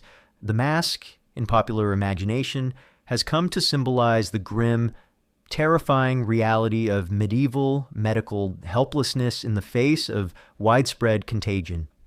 Historians still meticulously study medieval and early modern medical treatises on plague, those by Guy de Chauliac or Thomas Willis, city ordinances detailing the hiring and duties of plague doctors, and later engravings and descriptions of their costumes to understand the precise practices and societal perceptions of these grim figures, confirming their essential yet terrifying role. Furthermore, the psychological toll on the plague doctor himself would be immense. Constantly exposed to death, suffering, and the most grotesque manifestations of the disease, their minds would be perpetually haunted. They witnessed unimaginable horrors daily, performed agonizingly futile interventions, and were constantly aware of their own mortality. This continuous exposure to extreme trauma, combined with the ethical compromises of their profession, charging high fees for ineffective remedies, or witnessing official orders for mass burials, could lead to profound psychological distress, desensitization, or madness. They were, in essence, witnesses and participants in a perpetual apocalypse, their minds scarred by the sheer scale of human suffering. The very act of being a plague doctor during an epidemic was a profound gamble. They risked their own lives daily, often succumbing to the very disease they treated. Despite their protective and often ineffective attire, their willingness to enter such a terrifying profession, driven by desperation, greed, or a genuine, if misguided, desire to help, highlights the extreme realities of the time and the grim choices people were forced to make to survive or earn a living amidst chaos. Their cures were often more about managing the dying than truly healing the sick. The social breakdown caused by plague, as explored in What It Was Like to Be a Peasant During the Black Death, Chapter 7, often meant that the plague doctor operated in a world devoid of law, order, or established medical hierarchies. They might make their own rules, acting with immense, unchecked power over the dying, further contributing to their terrifying reputation. This lack of oversight made their interventions even more unpredictable and often brutal. So, your medieval illness might lead you to encounter the plague doctor, as a horrifying figure whose bizarre appearance symbolized despair more than hope. Their largely ineffective remedies, combined with the terrifying rituals of bloodletting and purging, and their primary role in documenting death, transformed their intervention into a grim, often agonizing, final judgment for the sick. This pervasive reality of primitive, often counterproductive, medical care during epidemics was a defining, profoundly sucked aspect of medieval medicine. Even as your body fought the insidious spread of infection, and your spirit withered under the constant threat of disease, your life in medieval times was utterly consumed by a deeper, more profound terror, superstition, and sin. Forget rational understanding. Illness was often seen as God's direct punishment or demonic possession, leading to bizarre rituals and agonizing despair, making your medical reality profoundly sucked.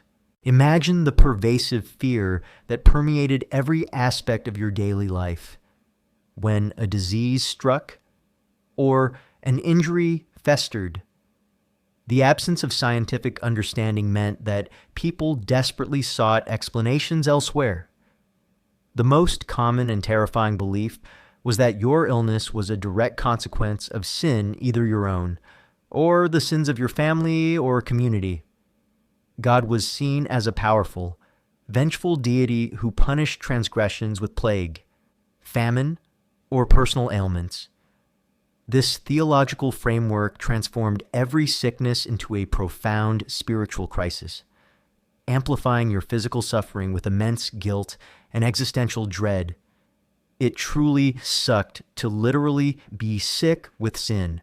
This belief in illness as divine punishment led to various, often agonizing, behaviors. Self-flagellation, bianchage, during major epidemics like the Black Death, as explored in What It Was Like to Be a Peasant During the Black Death. Chapter 7. Groups of flagellants would emerge. Imagine joining these processions, stripping to the waist, and publicly whipping yourself with leather scourges tipped with metal spikes, hoping that this act of extreme penance and self-mortification would atone for your sins and appease an angry God, thereby stopping the plague. The physical pain was immense, but the spiritual desperation was even greater. This was a public display of atonement, a desperate plea for divine mercy in the face of overwhelming death. It truly sucked to literally whip yourself for your health, confession, and pilgrimage. You would be urged to confess your sins repeatedly to a priest, seeking absolution if you could afford it, or if your illness was grave. You might undertake a grueling pilgrimage to a distant shrine or a saint's relic, hoping for a miraculous cure through divine intervention and an act of profound piety. This involved arduous travel, often in a weakened state, risking further illness or death on the road, all for a distant hope of divine favor. Imagine dragging your sick body for miles, hoping a saint's bone would cure you. It truly sucked to walk for a miracle. Vows and offerings. Desperate vows might be made to saints or to the Virgin Mary, promising a lifelong dedication or a substantial offering to a church if you recovered. Your meager savings or precious family possessions might be offered up in a desperate attempt to buy divine favor, processions, and public prayers. Entire communities would participate in solemn processions, carrying relics, chanting prayers, and begging for God's mercy, hoping that collective piety would avert disaster. This communal display of faith underscored the shared fear and desperation beyond divine punishment. Illness was also often attributed to demonic possession or the malevolent influence of witches and sorcerers if your symptoms were particularly bizarre, if your illness defied conventional explanation, or if you suffered from mental distress like seizures, delirium, or madness. It could be believed that a demon had entered your body, or that a witch had cursed you. Exorcism, if deemed possessed, you would be subjected to an exorcism performed by a priest. This involved prayers, incantations, the use of holy water, and sometimes physical restraint or even ritualistic violence, all designed to drive the demon out of your body.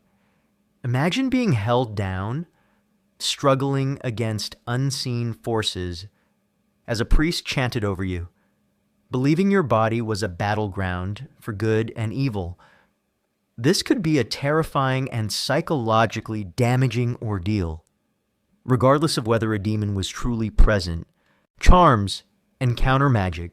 You might seek out folk healers or village-wise women who might themselves be accused of witchcraft if their remedies failed or were too unusual to obtain protective charms. Amulets or counterspells. These might involve bizarre ingredients, arcane symbols, or specific rituals as explored in the disturbing world of curses and black magic in ancient Rome. Chapter 7, whose principles applied to medieval Europe believed to ward off evil influences or reverse a curse. Imagine trusting your life to a pouch of dried herbs and animal bones, hoping it would fight unseen magical forces. It truly sucked to fight demons with a rabbit's foot. Blaming others. The fear of demonic influence or witchcraft often led to accusations against innocent individuals, particularly marginalized members of the community, old women, outsiders. If a disease struck or misfortune occurred, someone might be scapegoated, accused of causing harm through magic, leading to public trials like trial by ordeal, as explored in What a Horrifying Trial by Ordeal Was Actually Like for You. Chapter 1. Persecution, or even execution. Your sickness could lead to someone else's brutal death. The psychological toll of living with these beliefs was immense. You would constantly scrutinize your own actions, your thoughts, and your personal virtue, fearing any sin that might invite divine wrath. Every ache, every fever, every misfortune would be interpreted as a sign of spiritual failing, amplifying your guilt and despair. The pervasive fear of demonic possession or unseen curses meant you lived in a state of perpetual anxiety, suspecting malevolent forces at every turn. Your mind, consumed by dread, became a battlefield for your soul, leaving you in a state of profound helplessness and spiritual torment. It truly sucked to be perpetually plagued by your own conscience. The lack of scientific understanding meant that medical practitioners themselves, physicians, barbers, surgeons, midwives often integrated these religious and superstitious beliefs into their practice. They might prescribe prayers alongside herbal remedies, or recommend pilgrimages in addition to bloodletting. This fusion of piety and rudimentary medical care meant that precious resources and attention were often diverted towards futile spiritual interventions. Rather than more practical, if still limited, treatments for the physical body, your hope was divided, and your suffering often prolonged by misguided zeal. One common misconception is that medieval people were entirely rational or entirely superstitious in their approach to illness. In reality, their worldview was a complex blend of empirical observation, traditional folk remedies, astrological beliefs, and deeply held religious convictions. They didn't see a clear distinction between the physical and the spiritual causes of illness. Their desperation in the face of widespread disease and high mortality rates led them to try every available avenue for cure. Regardless of its scientific basis, the very detailed accounts in medieval chronicles of bizarre remedies and religious rituals enacted during epidemics highlight this pervasive, eclectic approach. Historians still meticulously study medieval medical texts, including those discussing the etiology of disease and various magical cures, theological treatises on sin and divine punishment, records of exorcisms and witch trials, and archaeological findings exige amulets in graves intended to ward off evil to understand the precise interplay between religious belief, superstition, and medical practice in the Middle Ages, consistently revealing a highly integrated and often terrifying approach to illness. Furthermore, the social pressure to conform to these religious and superstitious beliefs was immense. To question the notion of divine punishment, or to dismiss the threat of demonic possession, could lead to accusations of heresy or impiety, making you an outcast in your community. You were forced to participate in communal rituals, to display outward piety, and to embrace beliefs that might contradict your own private doubts, simply to secure your social standing and avoid further condemnation. This enforced conformity added another layer of psychological burden to your already intense suffering. The very concept of miraculous cures, often attributed to saints or holy relics, while offering immense hope, also underscored the profound helplessness when miracles did not occur. If you prayed fervently, performed rituals, and endured penance, only for your illness to worsen or for your child to die, it could lead to profound spiritual despair, a gnawing question of why God had abandoned you, or what further sins you had committed. This constant cycle of desperate hope and crushing disappointment fueled the pervasive anxiety of medieval existence. The lack of privacy surrounding illness also played a role. Your sickness was often a public affair, discussed by neighbors, witnessed by visitors, and sometimes even subjected to communal prayers or interventions. This meant your spiritual failings, or your potential demonic possession, became a matter of public judgment and scrutiny, intensifying your personal agony. So, your medieval illness plunged you into a horrifying reality where superstition and sin controlled your life. Illness was seen as God's direct punishment or demonic possession, leading to agonizing self-flagellation, desperate pilgrimages, and terrifying exorcisms. This profound fusion of religious belief and pervasive fear, transforming every ailment into a spiritual crisis, was a defining, profoundly sucked aspect of medieval medicine, ensuring that your suffering was not just physical, but a constant battle for your very soul against unseen, wrathful forces. You've endured the prevailing, often misguided, humoral theory, suffered through the brutal agony of bloodletting, braved terrifying primitive surgeries, faced the gruesome reality of your body being operated on by barbers, surgeons, and blacksmiths, desperately sought relief from unproven herbal remedies, confronted the profound indignity and danger of medical cures involving urine and feces, and battled the horrifying scourge of infection that stalked every wound. Finally, you navigated a world where illness was seen as divine punishment or demonic possession, leading to desperate, bizarre rituals. As the phantom pain subsides and the echoes of medieval suffering finally dissipate, a profound, lingering truth settles upon you. Medieval medicine was not just ineffective. It was a brutal, agonizing, and often fatal endeavor, ensuring a life of constant physical and psychological suffering, where healing was a lottery and death was often the only certainty. A pervasive misery living in constant pain. Consider the unyielding, pervasive pain that characterized your life. For most medieval people, dental agony was a constant torment, stemming from rampant decay and abscesses caused by abrasive diets and lack of hygiene.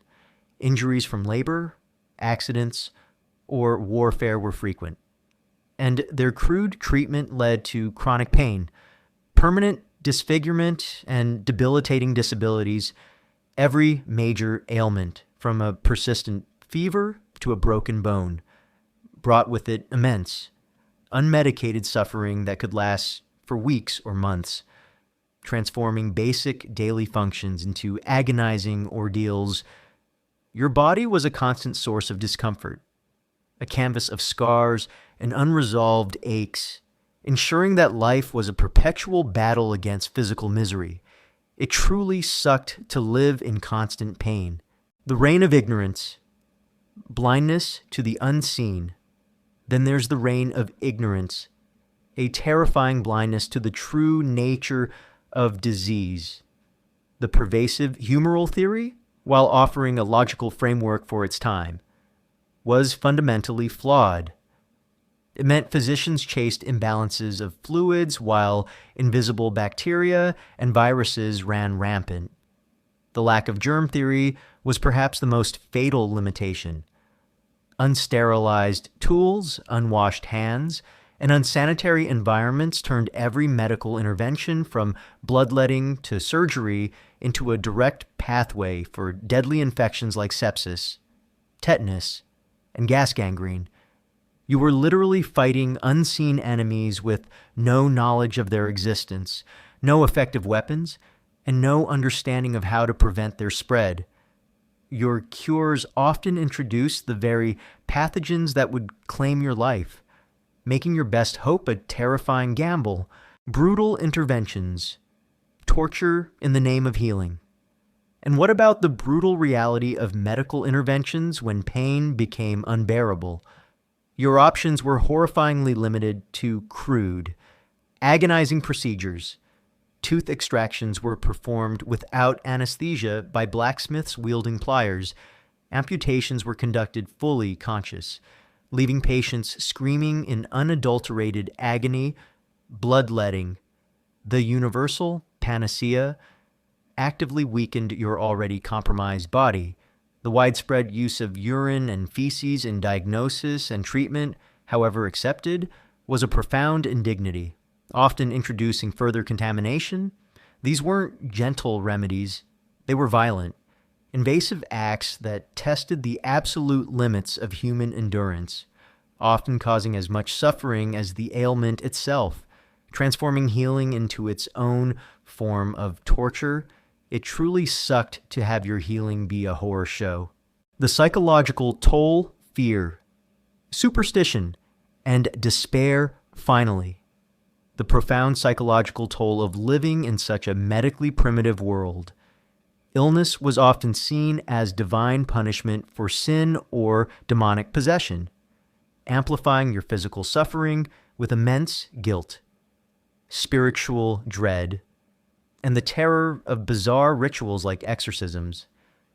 You lived with constant anxiety about illness, knowing that relief was elusive and cures unreliable, the constant fear of escalating complications, of permanent disfigurement, or of a swift, agonizing death from common ailments, gnawed at your peace of mind, your spirit, consumed by dread and helplessness, slowly eroded, leaving you in a state of perpetual resignation and despair.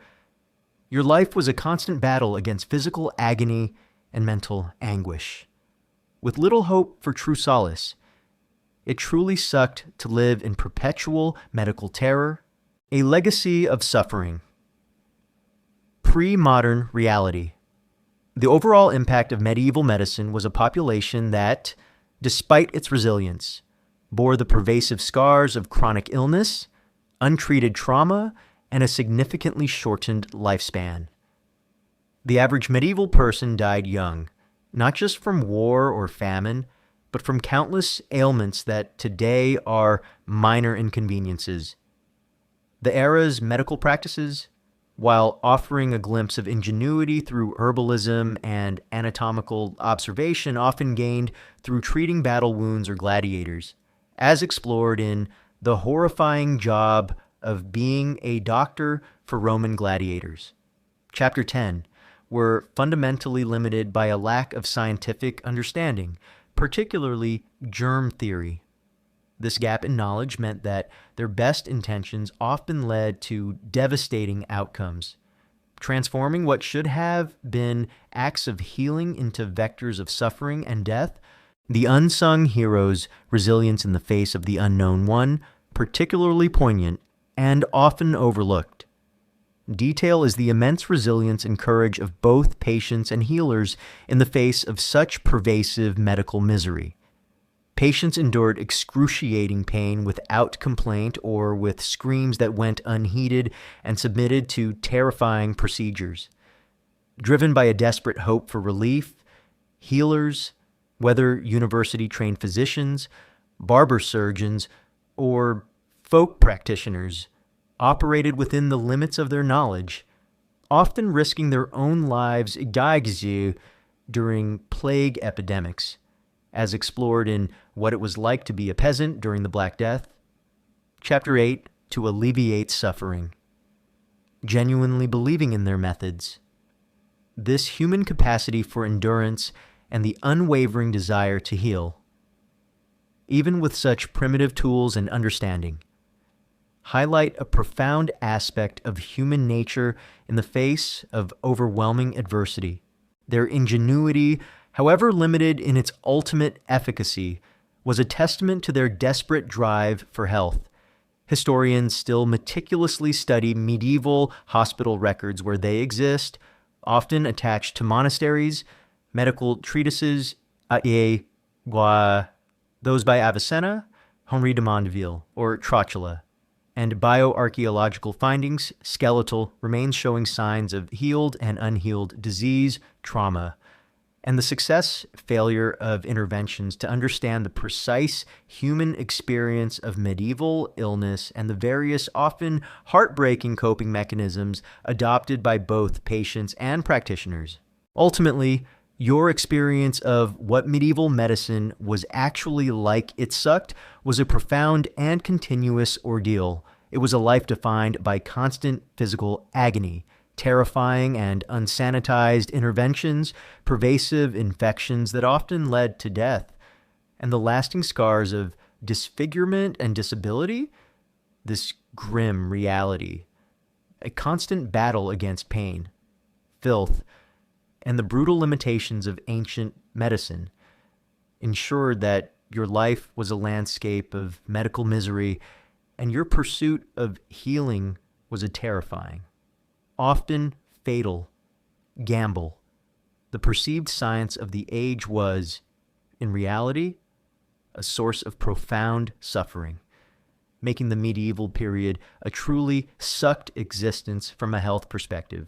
As you now drift into a deep, comforting sleep, let the distant whispers of ancient remedies and the imagined aches of a medieval body finally subside. You are safe, in your own time, far removed from the brutal realities of medieval medicine. May your dreams be peaceful, filled with the quiet certainty of modern medical science, compassionate care, and the profound comfort of a world where illness is treatable and healing is a promise, not a terrifying lottery. A stark contrast to the brutal truth we've explored tonight. And now, good night, and have sweet dreams.